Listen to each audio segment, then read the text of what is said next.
कपड़े धोने वाली बहू। शादी के पहले से ही विभा को कपड़े धोने का बड़ा शौक था। कभी नल के नीचे तो कभी तालाब के पास। अरे मेरी नीली वाली लुंगी नहीं दिख रही है। विभा की अम्मा, कहाँ रखी है लुंगी? अरे वो तो विभा ने परसों ही धोकर रखी थी आपकी अलमारी में, देखो वहीं होगी। वो ना मैंने आज धो दी, मुझे लगा कि गंदी हो गई होगी। अरे कैसे गंदी हो गई थी? उसे तो मैंने पहना भी नहीं। हे भगवान, इस लड़की के कपड़े धोने की आदत से परेशान हो गया हूँ मैं। जितना तो घर में राशन नहीं आता, उससे कहीं ज्यादा डिटर्जेंट पाउडर का खर्चा है।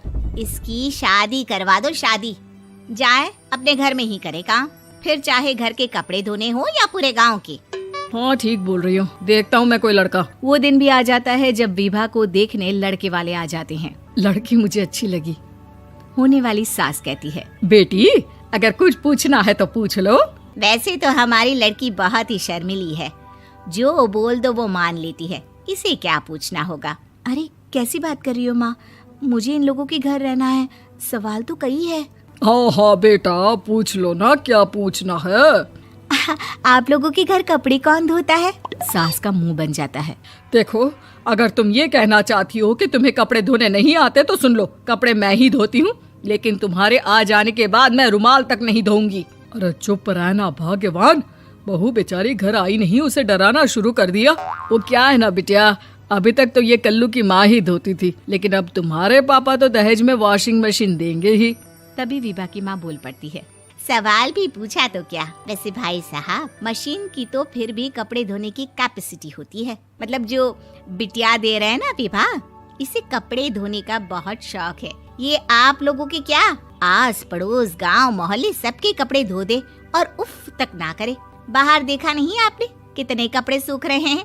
सब हमारी बिटिया ने ही तो धोए हैं। बस भी करो ना माँ, शर्म आ रही इतनी तारीफ सुनकर।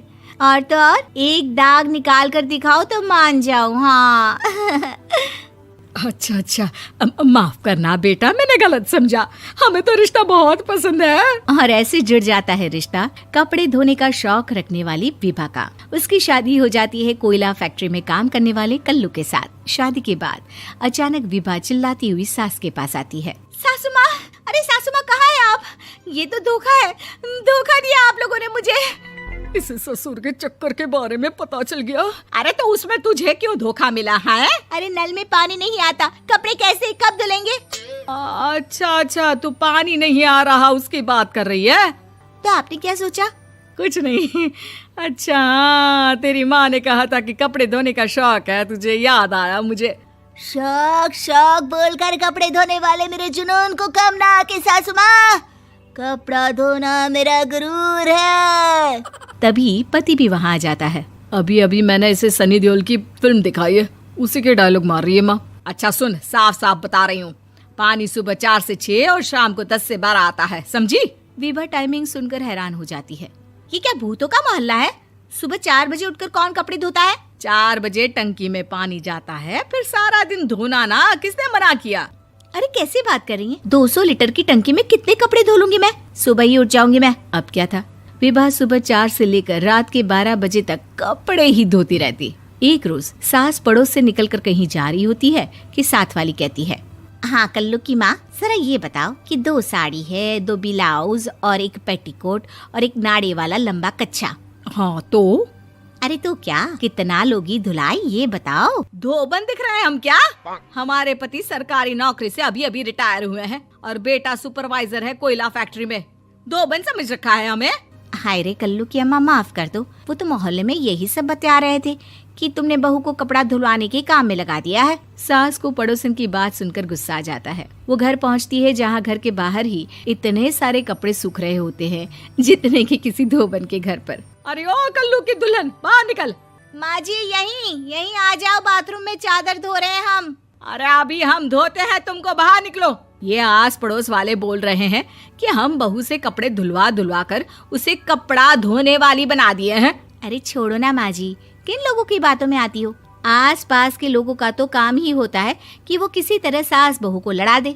बहू सारे घर के कपड़े धोती है, ये क्या कम है? बोलिए। सास को भी लग जाता है कि वो बहू का ये सनकीपन नहीं छुड़वा सकती, इससे अच्छा है कि खुद ही चुप हो जाए।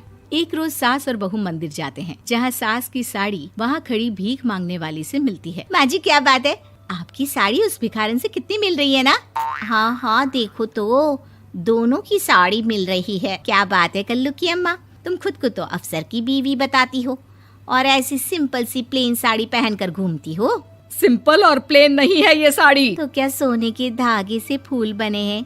कुछ भी सासू माँ, कुछ भी।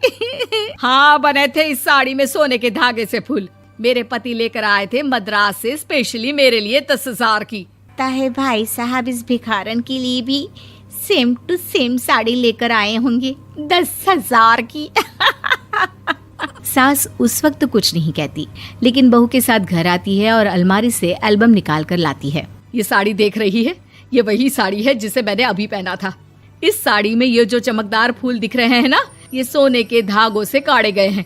लेकिन तू लोकल वॉशिंग मशीन ब्रश से घिस घिस कर सारे फूलों को निकाल कर साड़ी प्लेन कर दी। मुझे माफ कर दीजिए सासू माँ। और तो और, जब मैंने तुझे तेरी गलती के लिए कुछ नहीं कहा, लेकिन तूने तो सबके सामने मेरा मजाक ही बना दिया। क्यों? बहू को समझ में आ जाता है कि अब से उसका कपड़े धोना बंद।